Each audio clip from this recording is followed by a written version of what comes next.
Dans le texte que nous avons lu ce matin, nous avons des informations sur l'identité des destinataires de cet épître et aussi des adversaires qui essaient de les égarer. Avant de regarder le thème principal, pratiquer la justice, au travers des trois oppositions binaires qui sont déployées dans le texte, je souhaite dire quelques mots sur ces deux groupes. Commençons par les destinataires de cette lettre. Les rédacteurs les classent en trois catégories: petits-enfants, jeunes gens et pères. Qu'est-ce que ces trois catégories disent sur la composition de cette communauté? C'est d'abord une communauté multigénérationnelle, composée de jeunes et de moins jeunes. C'est la première chose que nous pouvons dire, mais aussi c'est une communauté où il y a des chrétiens qui sont à différents stades de maturité dans leur vie de foi.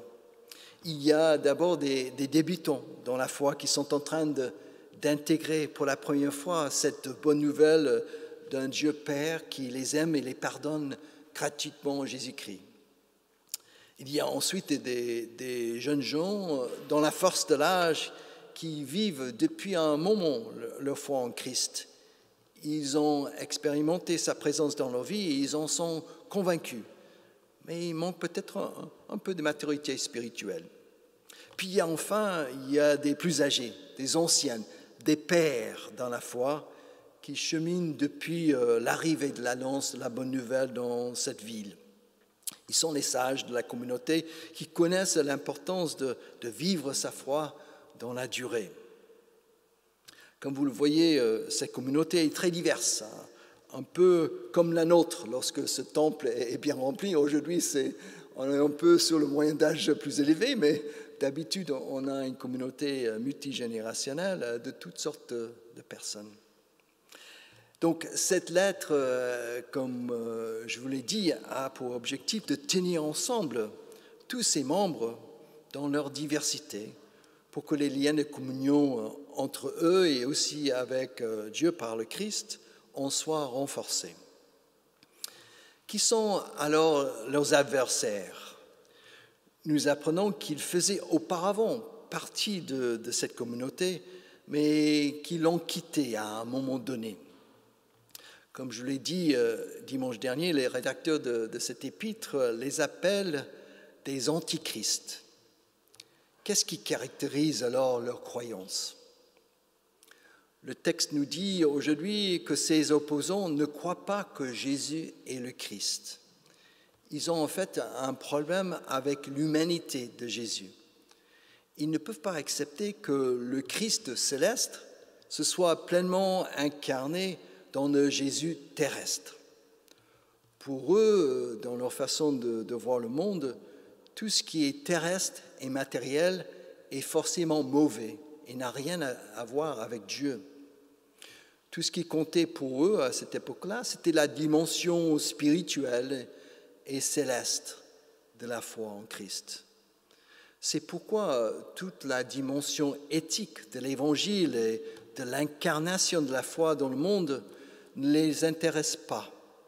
Ils pensent pouvoir vivre n'importe comment et être toujours en communion avec Dieu. Et les rédacteurs de cet épître sont convaincus du contraire. Et c'est la raison pour laquelle ils utilisent des oppositions binaires très tranchées pour contrer leur influence dans cette communauté. Dimanche dernier, c'était l'opposition lumière et ténèbres, avec cette nécessité de marcher concrètement, personnellement, dans la lumière que le Christ a incarnée dans notre monde. Aujourd'hui, ça va être pratiquer la justice.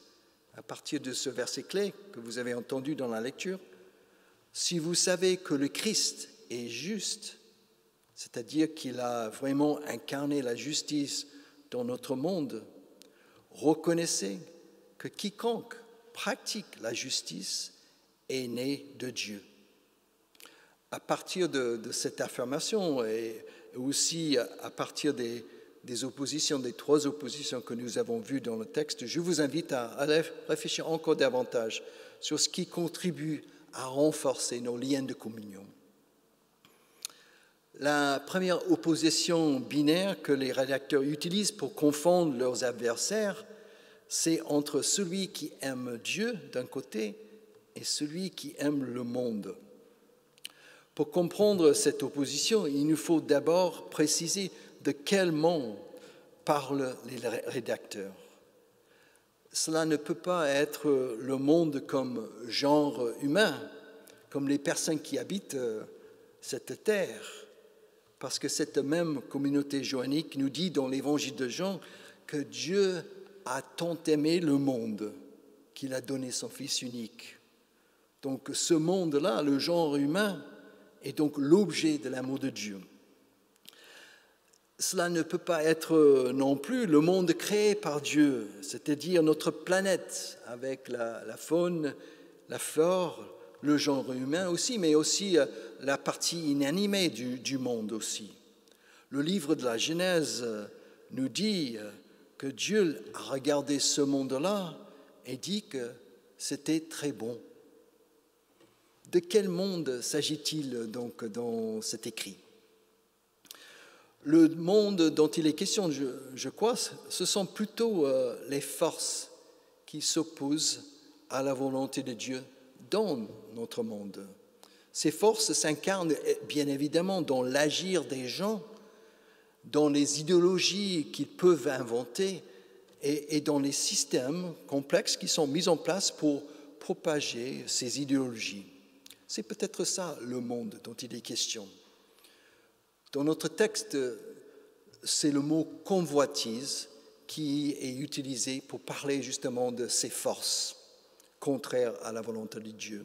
On a d'abord la convoitise de la chair, c'est-à-dire laisser nos pulsions naturelles opérer sans limite, ni cadre dans nos relations les uns avec les autres.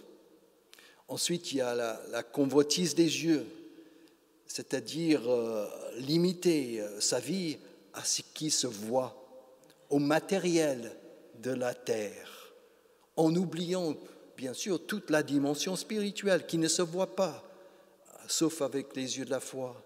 Puis en troisième lieu, enfin, cette suffisance, cet orgueil dans les biens matériels pour exister d'une façon autonome sans la présence de Dieu, sans une place pour faire confiance à Dieu, pour quoi que ce soit dans la vie.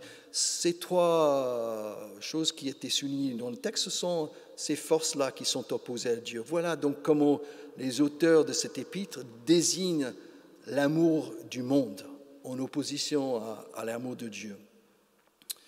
Vu de cette façon-là, cette opposition semble moins tranchée. Si on regarde de près, il s'agit essentiellement de donner une place à Dieu, donner une place au spirituel dans sa vie, une place à la transcendance. Dans notre monde d'aujourd'hui, la dimension spirituelle de la vie est de plus en plus admise, recherchée et même prise en compte dans la vie en société.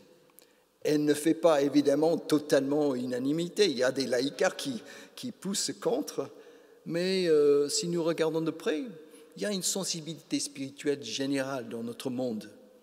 Et si nous sommes prêts à entrer en dialogue avec nos semblables sur ce terrain-là, sur le terrain de la spiritualité, il y a des possibilités de rapprochement et je dirais même de communion, des choses qui nous rassemblent au-delà de nos différences. Même si nos contemporains ne sont pas forcément tous d'accord pour donner une place dans leur vie à ce Dieu Père qui s'est manifesté dans le message, la vie, la mort, la résurrection de celui qui nous appelons Jésus-Christ, nous pouvons avancer avec eux sur le terrain de la spiritualité et trouver des liens de communion les uns avec les autres. Peut-être c'est un premier point à soulever et qui atténue un peu cette opposition amour de Dieu, amour du monde. La deuxième opposition que les rédacteurs de ce texte mettent en avant dans ce combat pour la justice au sein du monde est celle entre la vérité et le mensonge. Encore une fois, il faut commencer en précisant de quelle vérité s'agit-il. Dans notre monde, aujourd'hui, cette question de la vérité est très épineuse. Elle est remise en question partout dans notre société, si on écoute bien. Et cela donne souvent naissance à des clivages et des divisions dans la société. Faisons donc une petite typologie de la vérité. Il y a d'abord, en premier lieu, il y a la vérité scientifique, qui est basée sur les expériences répétées et le recul nécessaire pour en tirer des conclusions. Cette vérité scientifique est censée être absolue, mais notre lutte avec la Covid ébranle actuellement notre confiance dans cette vérité scientifique. Il y a ensuite la vérité historique, basée sur les faits qui se sont produits dans le passé et ont été vus par les témoins oculaires. En théorie, cette vérité historique est absolue aussi. Mais aujourd'hui, qu'est-ce qu'on a? Toutes ces théories du complot qui mettent actuellement en cause la vérité historique. Il y a un troisième lieu, j'appelle ça la vérité existentielle. C'est la façon dont chaque individu interprète et donne sens à ce qui lui arrive personnellement dans sa vie. Cette vérité-là est forcément relative parce que personne d'autre ne peut le faire à notre place. C'est notre vérité, comme nous disons d'habitude. Et puis, il y a enfin la vérité religieuse, qui est encore une fois, je crois, relative parce que chacun rencontre à sa façon la transcendance, Dieu, quelques noms qu'on met sur cette transcendance, et chacun rend compte de son expérience avec ses propres mots. Notre texte parle justement donc de cette vérité religieuse en Christ. Et ce qui est intéressant dans ce domaine, c'est que cette même communauté joannique a désigné cette vérité religieuse comme étant une personne. Vous vous souvenez, dans l'évangile de Jean, qu'est-ce que Jésus dit? « Je suis le chemin, la vérité et la vie ». C'est imprimé là-haut, si vous regardez. Donc, cela veut dire que la vérité n'est pas une question de dogme ou doctrine, mais c'est la question d'une personne. C'est le Christ qui a incarné dans ses paroles et ses gestes cette vérité. Et les auteurs de ce texte rappellent aux destinataires qu'ils ont reçu cette vérité dans l'Évangile comme une onction. C'est le mot qui a été utilisé dans le texte. Ils ont reçu cette vérité comme une onction qui demeure en eux, cette parole de l'Évangile qui demeure en eux et qui les enseigne des chemins de vérité existentielle pour leur vie. Donc, il faut parler quand même de, voilà, donc ce verset inscrit là-haut, donc qui parle justement de cette personne qui est la vérité, la vie et le chemin. Il faut demander qu'est-ce que c'est cette onction donnée par le Christ aux chrétiens. C'est intéressant de noter d'abord que le Christ, en grec, ça veut dire, c'est écrit Christos en grec, qui vient du Messie en hébreu, qui veut dire loin de Dieu. Donc on est dans la question de l'huile, d'être loin avec de l'huile. Et donc ce Christos donne aux chrétiens une onction. Et en grec, c'est le mot chrisma. Donc ce qu'on a dans le texte, lorsqu'on lit en grec, c'est Christos qui donne chrisma aux chrétiens. Et vous voyez, il y a un jeu de mots là. Et je crois que le choix de ce mot chrisma, onction, est venu de là. Donc, pour faire un petit jeu de mots, pour essayer de rappeler le rapprochement avec le Christ. Et de ce fait, cette onction est sans doute liée à l'esprit. Et le ministère de cet esprit, c'est de aider les chrétiens à se rappeler les paroles et les gestes du Christ et de les actualiser dans leur vie de tous les jours. C'est toute la question du témoignage intérieur de l'esprit qui était très cher aux réformateurs du XVIe siècle, qui est évoqué ici. C'est ce que nous demandons chaque fois que nous prions avant la lecture biblique. On demande à l'Esprit qui nous aide à actualiser le texte que nous allons lire chaque dimanche. Donc c'est dans ce sens que cette onction nous enseigne la vérité et que nous n'avons pas besoin d'aide extérieure. Les pasteurs sont là pour proposer des pistes de réflexion et d'actualisation de l'Évangile, mais ils ne remplacent pas l'Esprit. Cet Esprit est en chacun de nous pour nous aider à recevoir et à intégrer cette parole qui nous ouvre des chemins de vie. Et quand toute une communauté est à l'écoute de l'Esprit qui parle en chacun, nous sommes plus aptes à faire justement la différence dans notre monde entre le vrai et le faux, entre ce qui est important et ce qui est moins important.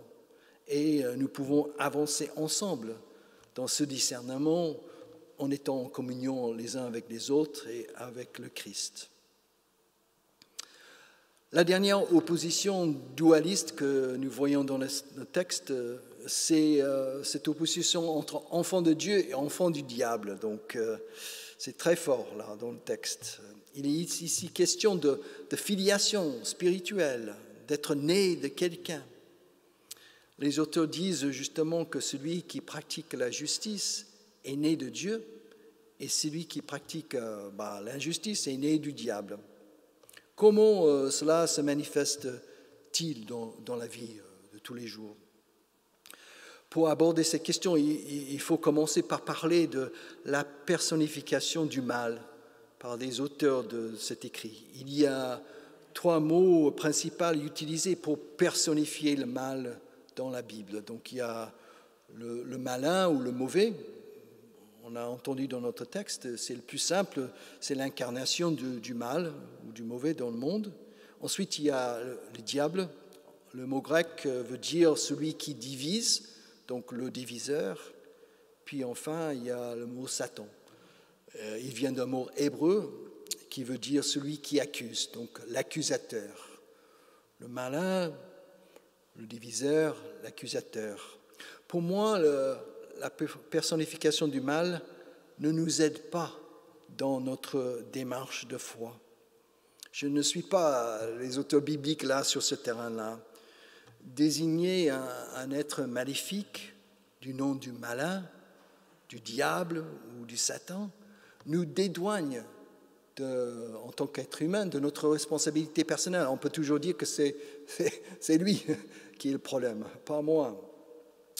Et pourtant, lorsque nous voyons notre monde, je crois que nous sommes tous convaincus qu'il y a des forces du mal, il y a des forces diaboliques, il y a des forces sataniques qui s'incarnent dans notre monde, dans les actions de nos semblables et dans les idéologies et les systèmes qui régissent notre monde d'une façon perverse. Ce qui me semble plus intéressant est de se focaliser sur ce que ces personnifications désignent, ou ce que ça représente, et pas forcément de personnifier le mal. Le malin désigne la nécessité d'un discernement entre le mal et le bien.